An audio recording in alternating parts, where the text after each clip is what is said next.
so thank you so much for the time, first of all. Our first question is, why has the framework agreement stalled for a decade? And who do you think is to be blamed for the same? It is the government of India. Nagas are very simple and straight people. Whatever we have agreed, and we'll go by that. But the government of India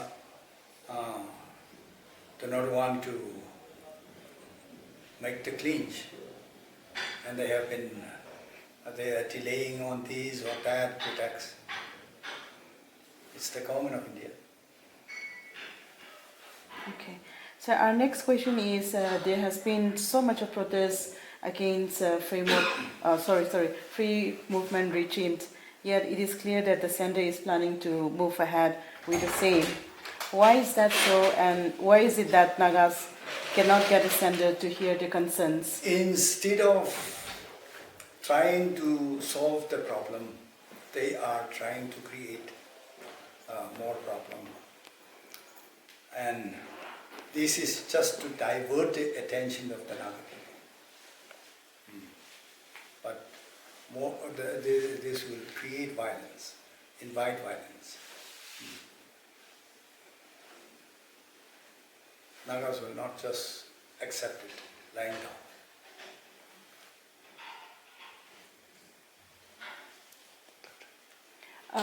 If they go ahead in their this frame or this FMR and the border fencing in the Naga areas, what will be the next ultimate step? The Naga people will not accept it. They will do whatever is at their disposal. Okay. Do you think the continued violence in Manipur has impacted the Naga cause? If yes, and how? I don't think it has impacted the Naga case.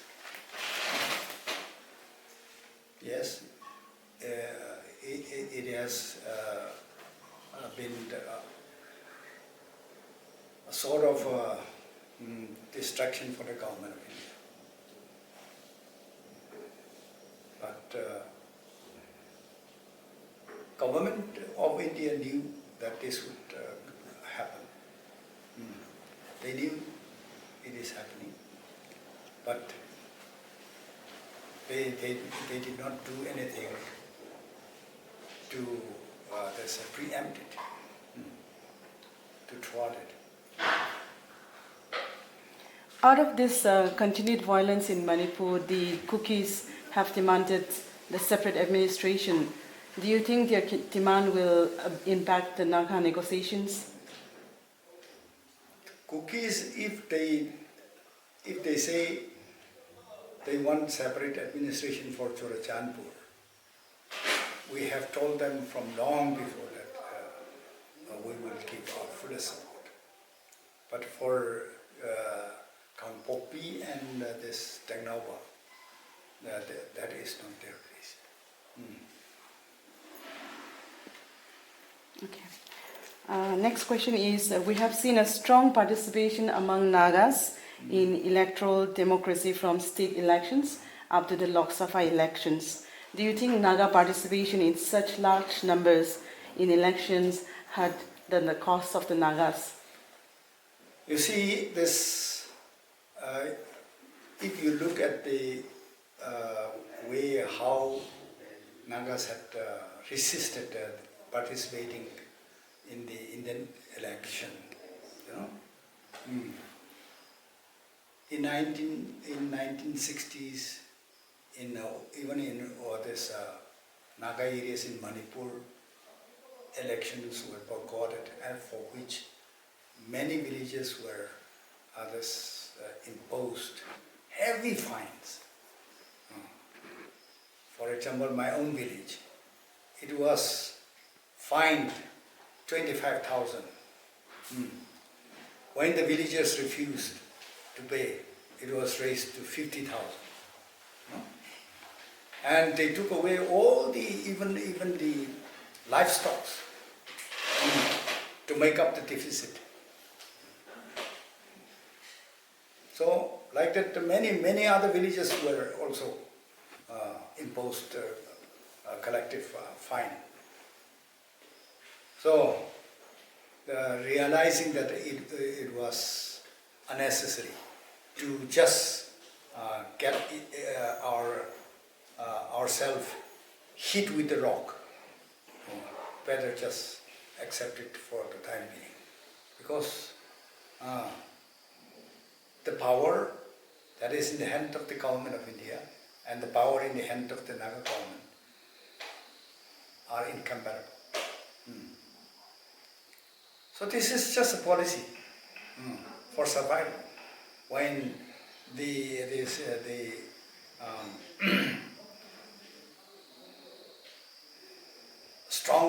stronger government has imposed this kind of electoral system, it is best to try to navigate so that we do not get hurt and we do not get ourselves finished in the process. In Naga Hills, villages were burned down in hundreds. People were killed as if they were just wild animals in the jungle for boycotting election. And how if you look at the photos, how this first election at Kohima were conducted. It was done at gunpoint. Security forces had to visit every house, checking who were not turning to cast vote. So that's how the people, after realizing that it will be senseless to resist this kind of mindless people, better just quietly cast our vote and we buy our peace. That's it. It's not that we are happy to be within the Indian Union. And as a citizen of India, it is our right, our duty to cast vote. It's not that. Okay. So the historic visit of Kilonser is not well just received by the Nagas, but across various communities. Do you think is this related to the communal harmony, or there's another agendas from the other communities? No, we extend our hands to every community. Be it Kukis, be it Métis. In the past, Métis could not understand us. So that's how in 2010 there was a violent clash at Maukit. Yes, we could have taken on the Manipur government, but thinking that Manipur government is under the government of India, and the government of India should rather deal with the Manipur government. That's it. So yes, we want peace with everyone. We want peace with everyone. We want to have good relationship with everyone. But at the same time, we used to tell the Kuki brothers, from 57 till 77, your people have enjoyed refugee reliefs. Refugee relief that were sanctioned for this cookies. It was not snatched away by the Métis, nor by the Nagas, nor by the Burmese. It was enjoyed by you only. So those refugees have to be identified. And above that, there are many illegal immigrants even recently that who have entered Manipur. The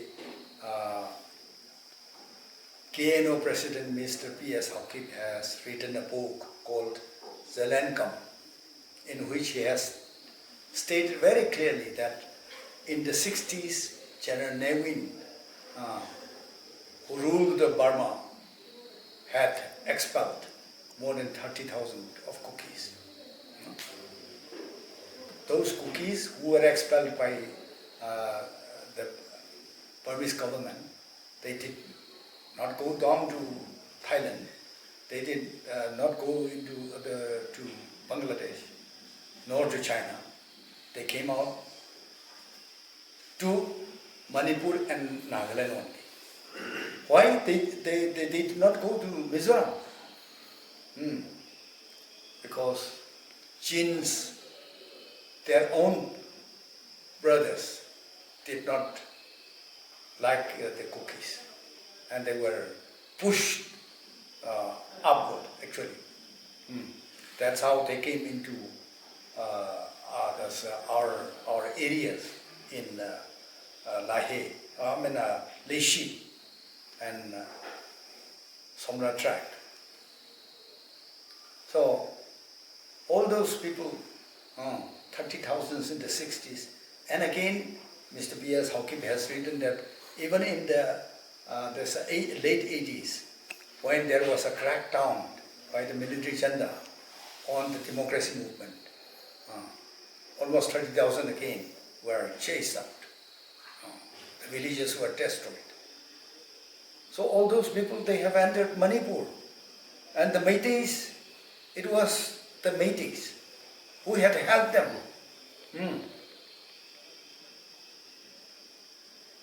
Safely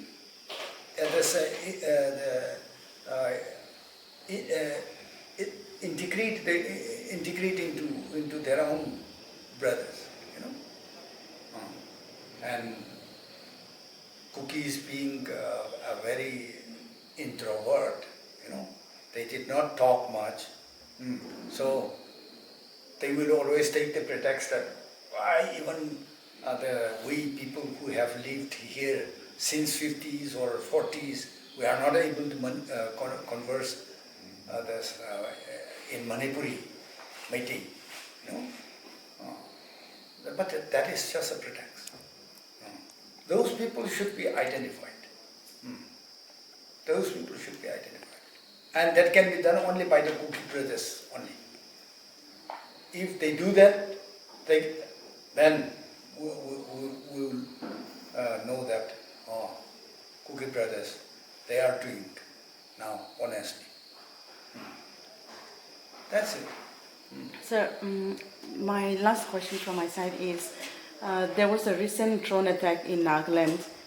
This coincides with the historic homecoming of Kilonser. Do you think such steps is just to divert the attentions? Yes, they will do this. They will apply this to the Nagas also, and they are applying this to Yongong group, our own brother. It will not be a surprise if they do this to the NSCN cadres also. Yeah. What to do? We have to freeze.